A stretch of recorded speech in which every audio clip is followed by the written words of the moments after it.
Hello everyone, in this video I'll show you how to change camera resolution and aspect ratio in Samsung Galaxy A17.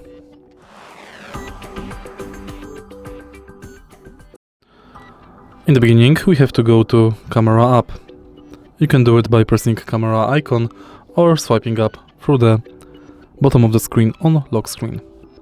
Now select photo mode and here select resolution.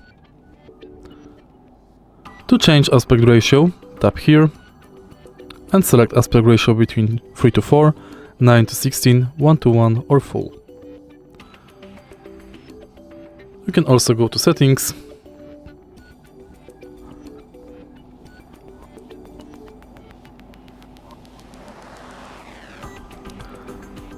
but unfortunately in settings there is no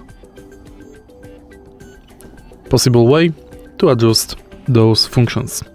We can only go to settings to keep, and right here we can enable high picture resolution.